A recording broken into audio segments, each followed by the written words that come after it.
오늘 이렇게 여기 보면은 어떠한 열왕기상 13장의 이야기는 한 늙은 선지자와 그 다음에 젊은 선지자, 베델에서 올라온 이제 유다에서 올라온 젊은 선지자의 이야기입니다. 그 베델은 무엇이냐면은 바로 북이스라엘이 지금 우리 잘 알고 있는 대로 솔로몬 왕이 죽고 난 다음에 주전 930년에 솔로몬 왕이 죽고 나서 그리고 나라가 르호보암과 여로보암이 나라를 갈라지게 됐는데 저 북이스라엘의 여로보암 이야기가 지금 나옵니다. 근데 종교 문제가 있어요. 그래서 성전이 예루살렘에 보면은 다윗성에 말 그대로 언약궤를 갖다 놓고 예배를 드리게 되죠. 그러다 보니까 북쪽에 있는 북이스라엘의 지파에 있던 사람들이 예루살렘으로 가면은 정치적인 문제가 생겨나니까 베델과 단에 이제 예배 처소를 만들고 금송아지를 하나님이라고 이야기하고 거기서 성전을 꾸민 이야기입니다. 그리고 성전을 베델 제단에 꾸며놓고서 여로보암이 흐뭇해가지고 그곳에서 저기 제사에 단을 이제 드리는 그러한 이야기인데 제단을 이제 공헌하는 그런 이야기인데 그때 남쪽에 있던 이 젊은 선지자에게 하나님께서 북쪽에 올라가서 베델에 이르러 그곳에 가서 이제 사명을 준 사건입니다. 그래서 이제 남쪽에 있는 젊은 선지자가 북쪽에 가보니까 여로보암이라는 왕이 언제나 드리는데 그때 가서 다나다나 그러면서 저주를 퍼붓죠. 그러니까 허물어지는 단에 대해서 이야기를 하니까 여로보암이 저는 누군가 손을 내밀어서 저분을 잡아라 이렇게 말할 때 그 손이 굳어서 다시 손이 걷어들여지지 않더라. 그러니까 이 여로보암 왕이 이 젊은 남쪽에서 온 유다에서 온 선지자에게 내 손을 좀 붙여달라 기도해달라. 그래서 이제 붙여주고 그리고서는 이제 사명을 다하고서 젊은 선지자가 돌아가야 하는데 젊은 선지자가 돌아가는데 이 왕이 여로보암 왕이 젊은 선지자에게 돌아갑니다. 내가 당신에게 사례도 할 것이고 좋은 것도 줄 것이니까 좀 하자. 근데 하나님이 뭐라고 얘기했냐면 물도 마시지 말고 먹을 것도 음식도 마시지 말고 곧바로 돌아오라 그렇게 이야기를 하고 있는 것을 볼 수 있어요. 우리는 이러한 것을 종종 볼 수 있는데 예후를 기름 부을 때도 어떠한 일이 있어요. 장막에 기름을 붓거든 너는 쏜살이같이 달려와라. 요나에게 달려오라고 얘기합니다. 그러나 하나님의 긴급함의 이야기를 하고 있는 이 사건 속에서 이 젊은 선지자는 조금 섭섭했을 거예요. 내가 힘들게 남쪽 유다에서부터 북이스라엘에 와서 지금 베델까지 와서 사역을 했는데 하나님이 나를 물도 마시지 말고 돌아오라고 하니까 조금 섭섭한 마음이 있었는데 그것을 지금 예언을 하면서 다나다나 무너질지어다. 그리고 요시아라는 사람이 나타날 때 이 단이 다 허물어지고 여기에 사역하는 제사장까지 다 뼈가 다 파헤쳐질 것이라는 예언을 하게 될 때 그것을 들은 사람들이 자신의 아버지 늙은 선지자의 아들들이 그것을 듣고서 집에 들어가서 아버지에게 얘기합니다. 아버지 오늘 남쪽에서 온 선지자가 와서 이러한 저주를 얘기했습니다. 지금 요거는 뭐입니까? 새로 북이스라엘의 제단이 쌓여진 사건에 우리 여로보암이 제사를 번제를 드리는데 그때 저주가 임하게 되고 그리고서는 그 예언이 듣고서는 아버지 늙은 선지자에게 가서 이야기합니다. 아마 이 늙은 선지자는 자관 어떻게 간에 베델에 있는 선지자고 아마 거기에서 이제는 예우를 받는 그러한 선지자 중에 한 분이었겠죠. 그 소식을 들은 이 늙은 선지자가 뭐라고 말하냐면은 야 그런 일이 있었냐? 그 사람이 어디서 갔더냐? 빨리 말에 앉아서 줘라. 그래서는 빨리 말을 타고서는 이 젊은 선지자가 간 곳을 향해서 막 하다 보니까 젊은 선지자가 어디 나무 밑에서 쉬고 있습니다. 그래서 그를 불렀습니다. 여기에 힘들게 여기까지 왔는데 그런 게 아니야. 우리 집에 가서 우리가 떡을 먹자. 그러니까 15절에 그렇게 그가 그 사람에게 이르되 나와 함께 집으로 가서 떡을 먹어라 이렇게 얘기합니다. 그 사람이 하나님께 사명을 받았어요. 아니, 나는 먹으면 안 됩니다. 왜 하나님이 먹지 말라고 빨리 돌아오라고 했습니다. 그러니까 그 늙은 선지자가 뭐라고 얘기합니까? 아, 나도 당신과 같은 선지자예요. 당신과 같은 선지자라는 이 말에 젊은 선지자는 무엇을 갖게 되겠죠? 동질감을 갖습니다. 그건 아이 대신 선지자라고 그러니까 예의감도 가질 수가 있어요. 그런데나 이 늙은 선지자가 뭐라고 말하냐면, 나도 천사가 나에게 여호와의 말씀을 증거했는데 당신을 접대하고 당신에게 물과 떡을 주라고 했어. 거짓말을 한 거죠. 오늘날 우리가 살아가는 지금 이 시대를 보면요, 거짓말이 너무나 많이 있습니다. 그리고 그 거짓말이 어디에서 나오냐면 하나님이 내 말씀하신 것이 아니라 주의 종들이라는 사람들에 의해서 거짓말이 하나님의 말씀인 것 양 이렇게 많이 퍼지게 되죠. 그러니까 이 젊은 선지자가 무엇을 합니까? 그 말을 듣고, 그럼 그렇지, 하나님께 물어보지 아니하고 늙은 선지자의 동질감이니까, 당신과 같은 선지자니까 그 사람의 말을 믿고, 그러고서 따라 들어가서 떡과 물을 먹는데, 그때 누가 나타납니까? 하나님이, 그 사람이 저기 천사가 나타나서 이야기를 합니다.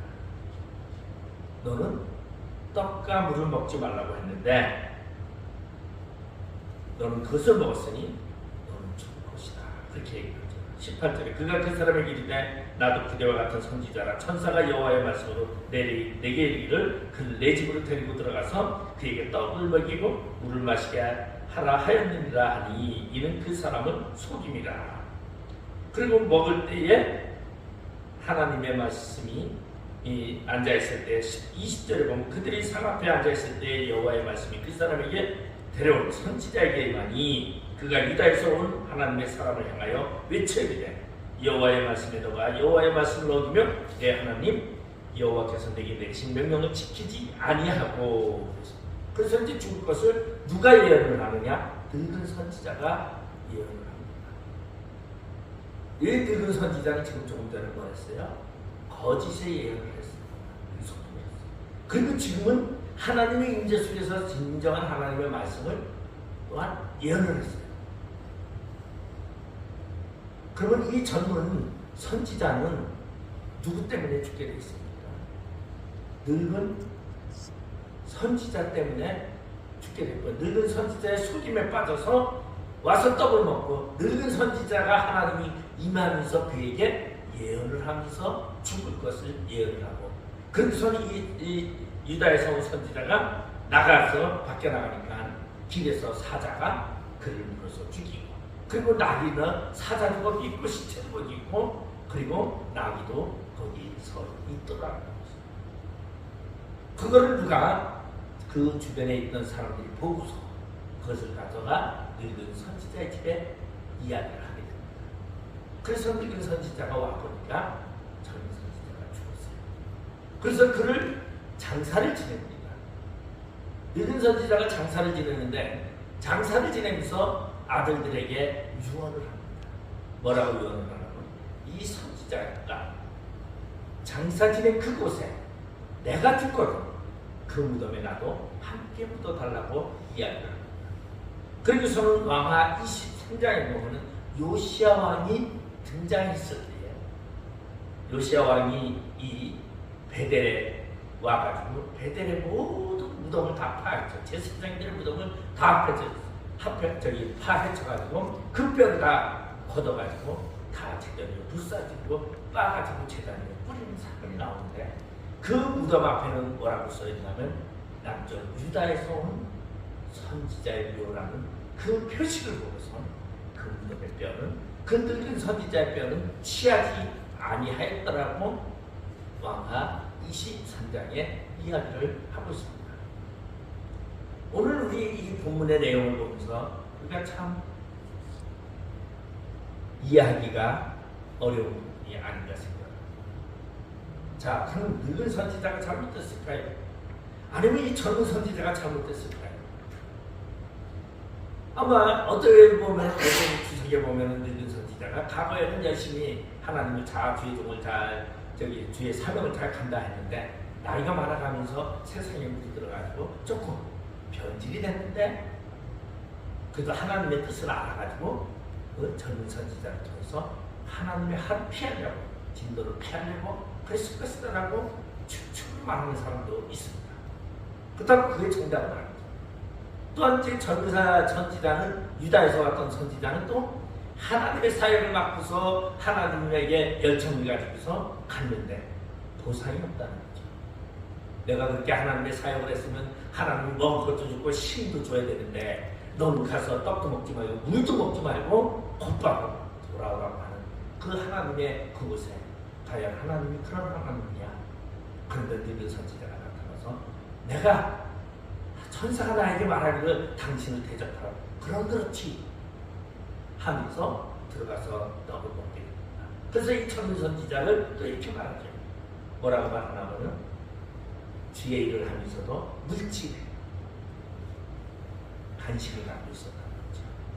주의 일을 하면 하나님은 물질로 채워주고 하나님은 무엇인가 힘을 줄 텐데 우리 하나님은 그렇지 라고 생각을 하고 그리고 또한 이 젊은 선지자와 늙은 선지자 간의 선지자 간의 유대 관계를 또한 생각해 볼 수도 있다고 생각을 합니다. 그러나 저는 오늘 그 이야기를 하려고 하는 것이 아닙니다. 늙은 선지자가 어쨌든 간에 그도 선지자로서 사역을 감당을 했고 유다에서 온 이 선지자도 하나님의 사역을 감당을 했습니다. 그런데 이 두 분이 다 영안이 흐린 사람은 아니었다는 것이죠. 일부는 늙은 선지자가 영안이 흐려져 갔는데 그런 얘기도 하지만 저는 그렇게 생각을 합니다. 하나님의 말씀과 영에 대해서 늙은 선지자는 이미 알고 있었다는 거죠. 하나님의 그 예언이 그 얘기를 들을 때 하나님의 예언은 분명히 반드시 이루어진다는 그러한 믿음도 있었습니다. 그러면 가장 중요한 것은 뭘까요? 오늘 우리가 살고 있는 이 세상을 바라보면서 그러면 나는 과연 주님의 사역을 감당하면서 세상도 바라보지 아니하고 물질도 바라보지 아니하고 진짜 하나님만 바라보고 달려갈 길을 다 갖고 있나? 아마 자문한다면 나는 그렇다라고 말할 수 있는 사람은 열이면 한 명도 될까 말까 하지 않을까. 거의 대다수가 주의 일을 하면서 보상도 바라고 있고 뭔가 주의 일을 하면서 이 땅에서 편안함도 얻고자 할 겁니다. 그러면 이 두 늙은 선지자나 이 유다에서 온 젊은 선지자나 다 우리의 모습이라는 것입니다. 우리의 그 모습에서 그러면 나는 오직 하나님만 바라보고 달려갈 길이 지금까지 왔느냐? 자신 있게 말할 수 있는 사람은 없다는 거죠. 우리는 분명히 없습니다. 근데 우리는 분명히 중요한 것이 있습니다. 그리고 우리가 알고 있는 많은 사역자들이 나만 영안이 있는 것이 아니라 많은 사람들이 다 사역자들이 영안이 다 영의 분별을 합니다. 근데 그 사람이 영의 분별을 한다고 그 사람을 믿으면 안 된다는 것을 여기 얘기하고 있습니다. 오늘 이 유다에서 온 이 선지자는 누구 때문에 죽었습니까?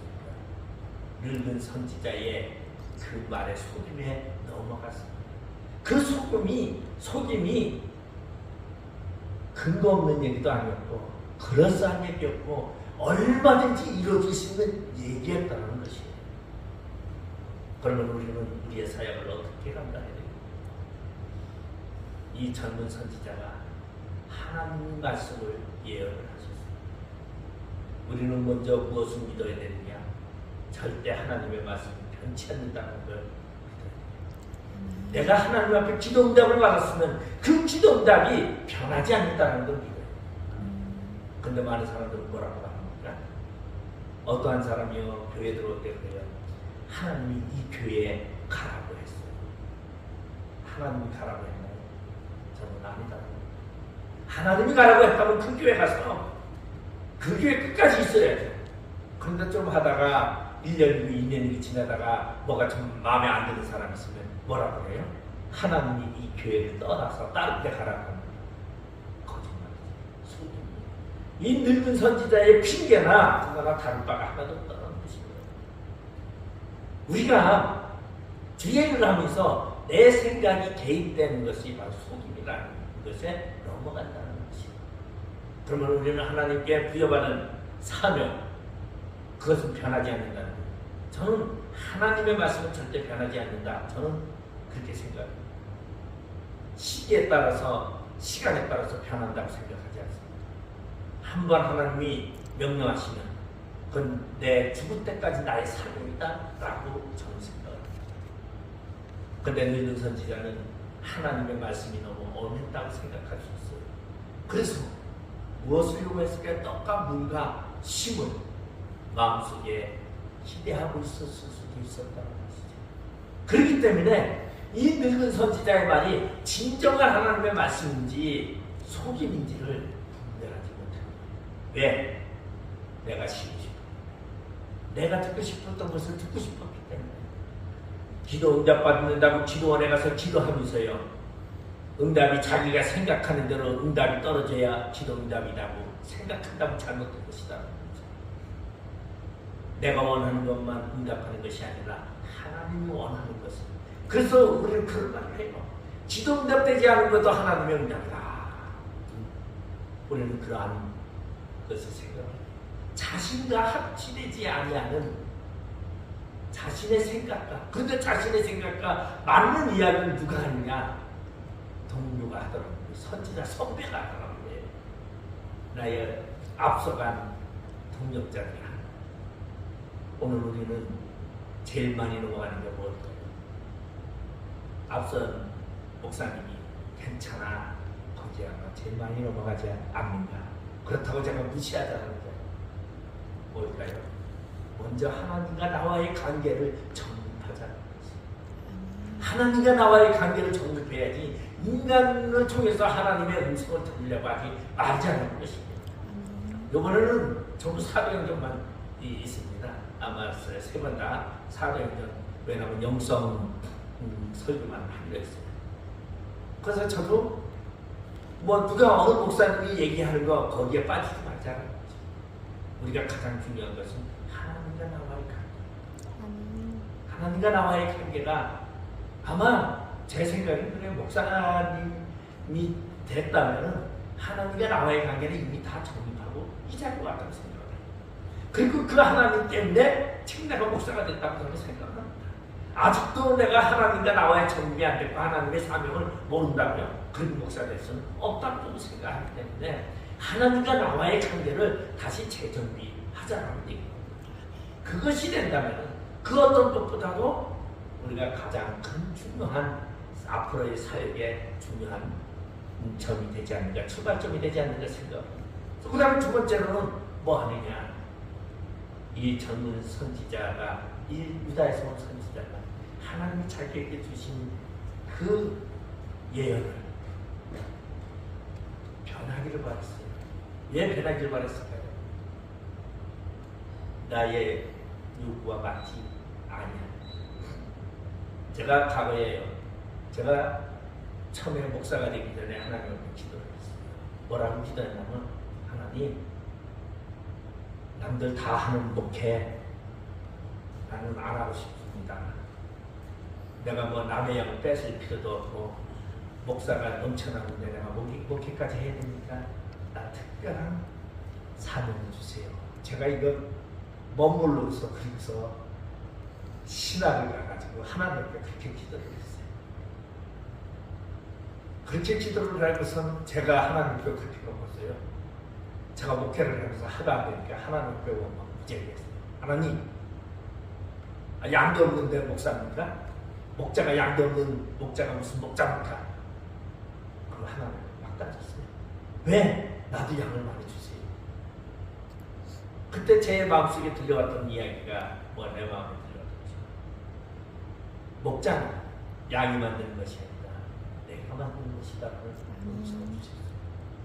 여러분, 우리의 사명은 주변의 사람들이나 교인들이나 어떠한 동력자들에 의해서만 주는 것이 아니라 하나님이 주신 것입니다. 근데 오늘 이 유다에서 온 이 선지자는 하나님이 주신 그 사명이 조금 싫었어요. 왜 싫었어요? 물도 먹지 말고 떡도 먹지 말고 씻지도 말고 돌아오라. 그러면 결국은 하나님은 나에게 요구하는 것이 뭐였어요? 수고만 요구했어요. 힘들고 땀 흘리는 것만 요구했어요. 왜 남들은 다 씻고 남들은 다 배부르고 남들은 다 잘 지내는데 왜 나는 이래야 됩니까? 저도 그래봤습니다. 그러나 분명한 것은 오늘 우리는 사명을 자각하자는 것이죠. 남을 비교하지 말자는 거죠. 나에게 주어진 사명이 무엇인가를 우리가 한번 생각해보자는 거죠. 그 사명이 무엇인가를 분명히 깨닫자는 거죠. 물론 힘을 주는 사명을 받을 수도 있어요. 아니면 또한 많은 사람들을 부리면서 양의 젖을 먹으며 털을 입는 그러한 사역도 있어요. 그런데 가난한 자가 헌신만 하는 그러한 사명도 있다. 오늘 유다에서 온 선지자는 수고의 대가가 하나도 없는 사명을 부여받는 것이. 오늘 우리는 나에게 주어진 사명이 무엇인가 한번 돌이켜보자는 것이.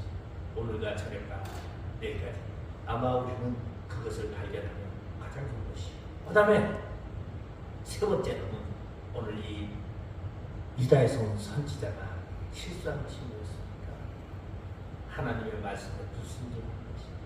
근데 그 불순종이 어떻게 이 남쪽에서 이 선지자의 생각이 불순종이라는 생각이 조금도 없었습니다. 왜? 나이 늙은 선지자가 와서 하나님의 천사가 내게 와서 이렇게 말씀했다고 얘기하고 이렇게 말하고 당신을 접대하라고 해서 내가 자 그러면 이 젊은 선지자는 이 늙은 선지자의 말을 무엇으로 받아들였어요? 하나님의 말씀을 받아들였어요. 근데 그게 하나님의 말씀이 아니었다는 거지. 오늘날 세상 혼돈스러운 세상 엄청나게 말씀이 많고 하나님의 예언이 계시가 무지하게 많지만 그 중에는 가짜가 엄청나게 많다. 그럼 우리가 가짜를 어떻게 분별하겠습니까? 사실은 저는 오늘 이걸 생각하면서 분별의 영을 받자 제가 사실은 그런 생각을 했었어요. 그러면 가짜인지 진짜인지는 우리는 분별할 수 있느냐? 없다라는 거지. 그러면 분별은 누가? 그러면 우리는 분별할 수 있는 그런 명을 위하여 하나님께 기도하는 사람. 뭐든지 하나님께 물어보고 하나님께 문제를 제시하고 하나님께 물어보는 그러한 종이 되자는 것이. 요새 너무 혼돈스러워요. 말 그대로 엄청나게 혼돈. 그럼 왜 이렇게 혼돈스러울까요? 한국교회가 왜 이렇게 혼돈스러울까요? 저는 한국교회가 너무 양적으로만 편찬됐기 때문이다.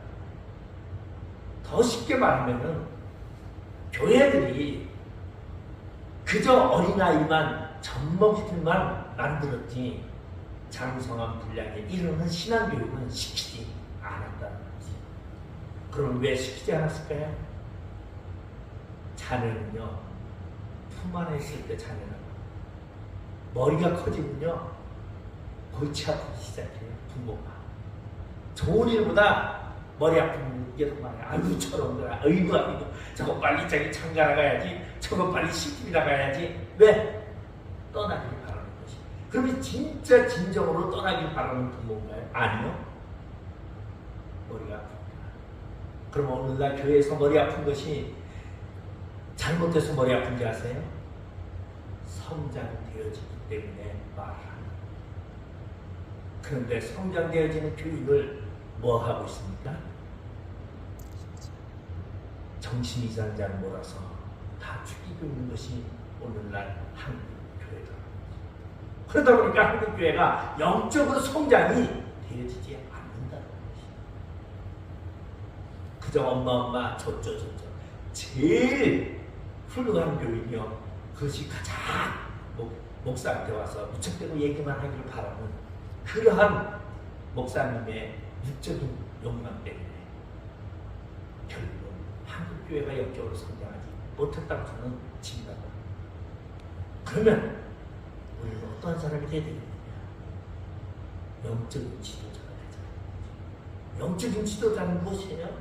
영의 성장의 법을 알아야 되고 성장의 속도를 알아야 되고 그리고 영이 성장하는 그 과정을 알아야 됩니다. 그럼 그것은 무엇을 합니까? 하나님의 배움을 배워요. 하나님의 배울 것. 부모가 자녀를 키울 때는요 육아법을 배워야 됩니다. 내 마음대로요? 절대 아닙니다. 그러면 우리가 영적인 성장을 가르치는 지도자로서 영적인 성장법을 배워야 되는데 어디에서? 하나님 말씀을 통하여 우리가 배워요. 그리고 그것을 배우기 위해서 우리는 늘상 질문해야 돼요.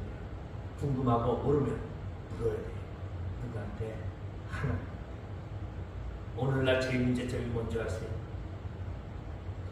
대부분이 어느 목사님이 훌륭하신데 그 목사님이 괜찮다고 하고 괜찮다고 생각하는 그것 때문에 한국교회가 이렇게 추락했다고 생각해요. 이제 내가 어느 목사님이 물론 나의 멘토는 있어야 되겠지만 멘토가 여럿이 있어서 좋다고요. 멘토는 있어야 되지만 나의 진정한 스승은 예수 그리스도임을 고백하면서 예수님과 교제하고 그렇게 자신을 발견하는 이러한 기간이 되기를 주님의 이름으로 축원드리겠습니다. 기도하십시다. 아버지 하나님 은혜를 감사드립니다. 우리 교육자 학예 수양회를 이제 시작하며 적은 무리지만 우리가 진정으로 자신을 발견하고 하나님을 발견하고 내가 사명자로서의 삶을 살아가는 하나님의 참 뜻을 발견하는 귀한 시간 되게 하여 주시옵소서. 감사하며 예수님의 이름으로 기도드리옵나이다. 아멘.